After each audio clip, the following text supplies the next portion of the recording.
4 months ago, I crashed my Toyota 4Runner in Puerto Rico. Check out the link to that video below explaining how that unfolded. It could save you a lot of money, stress, trouble if you're ever going to drive in Puerto Rico. So this is an update because in that video I said I'd do an update on what eventually comes of it. I'm going to try to make this video quick. This is not a vehicle channel, but we do cover certain aspects of life in Puerto Rico. So let's fast forward through the story. Okay, I tried ordering the body panels I needed. Now this is the stock side. In a second I'll show you the work. It's finally getting done by my own hand. So I tried ordering the body panels and pieces and bumper and hood and body panel I needed online. Nobody would ship it here. Tried looking around to buy a spare vehicle for parts, which I'm still going to do when I find the right deal. Just bring it onto the property here and part it out. For this one, saves me a lot of money on parts that way. It's a great thing to have. Didn't find the right deal on that yet, so time went by. I was frustrated. So eventually I tried the auto place right up the road here, less than a mile, Tony's, and through a translator asked him if he could get me the panels I needed, which he did. He said he could. He gave me a quote. It was a good price. I said, let's do it. He wrote me out a contract. I gave him the cash on the spot. We shook hands. All was good. He was going to have the parts to me within, I can't remember, it was like 3 days or something. He was even going to bring them to my house here because I told him where he lived and he knew, because he knows the area. So all was well, and then the next day, officially coronavirus hits Puerto Rico. And that's an excuse to shut down every small business and destroy those and everything. So I go over there to see what's up. Pardon my mess here. A few of the tools. We'll get into the tools in a second here.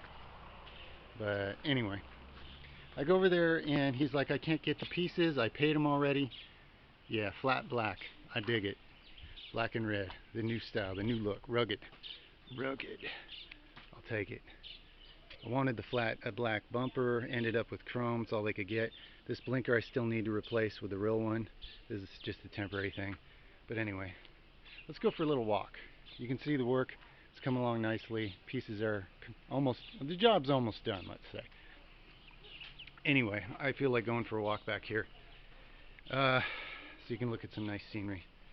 Anyway, the truck, yes, it no longer is a crash test derby experiment. It's a vehicle that's got all its parts and pieces. And I feel really good about that. I've been driving around with missing pieces, missing blinker, all this stuff. Not a good feeling. Why did it take 4 months? Well, so the day after I pay for my body pieces, Puerto Rico goes on lockdown, right? Because of coronavirus.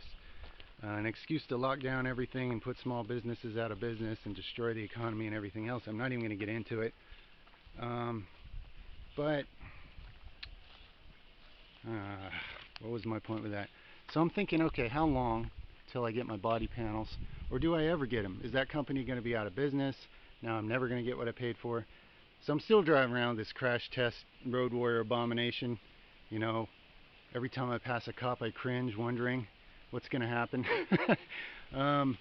Fortunately the police are pretty laid back here, the ones I've met. They're still trying to be helpful to the people instead of oppressive upon them, from what I've seen so far, which is great. Just taking in some views back here. So it was stressful, and he goes, you know what, come back in a month, let's see if they've reopened and I can get your parts. So I go back in a month and his company's now, you know, Tony up the road, his shop is closed because he can't do any business. And I'm worried he's going to go out of business because he seems like a good guy. And it's really stupid destroying all the small businesses in the world so all the big greedy corporations can just have everything, isn't it? So anyway, more time goes by. I come back another month later and he goes, yes, I can get your parts. I'm going to bring them over to you. And he even offered to do the work. He said, you know, I'll replace the panels. We'll do it here. And I said, nah, because I don't take advantage of anybody's kindness. I was really impressed that, you know, he was willing to do that. He probably felt bad about how long I waited and all the stress. But I don't take advantage of people's kindness. I said, no, I'll do the work. Like I said, I can do it.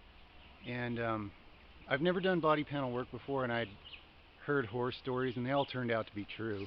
Every single piece of it had to be completely customized. None of the aftermarket stuff aligns right or fits right or is the same dimensions. So without all the tools my parents sent me, I mean, I had to customize everything. I had to build spacers. I had to drill new holes in new places. I had to, you know, I had to grind things out of the way. I had to do every kind of thing you can imagine. It took days to finally get everything aligned right. But anyway, that feels good to have it back. And I found that Tony up the road in his auto shop, very honest. They have a reputation of being good at the work they do. So that's a good resource, because I do a lot of vehicle work on my own, but you know, if I need to get a new transmission replaced at some point or whatever, I'm not going to do that myself here. Having somebody honest that I can trust to do the work right for a fair price is priceless. So that's cool. So, you know, good things come through your struggles or whatever. But I just wanted to share all that because, you know, there's some things to consider. Things move slower in a place like this with less governmental regulation and control of everybody, and I'll take that any day. And then coronavirus comes along, makes it way slower than that. But it turns out who I was working with, very honest people, and I'm really glad he didn't go out of business, because that would have really sucked. And anyway, all is well. Almost done with the work, getting some little details finished up, and then the Road Warrior is back in full swing. So that's that. Hopefully you're enjoying the lush scenery while I go on about vehicles. This is not a vehicle channel, but we do cover certain aspects of adjusting to life in Puerto Rico. Next I gotta get some chickens for the custom chicken coop. It's coming along, right? Right? Yeah. So anyway, that's the deal. That's the update, because I said I would do one before, and things are coming along nicely after all kinds of stress and turbulence and setbacks and what have you. Look at these little oranges. They're not orange yet, but they're gonna be. I'm getting distracted. I'm gonna get back to working in nature and things I love, you know? Yeah. Much love to you and yours. Over and out for the moment from Earth Roots Healing.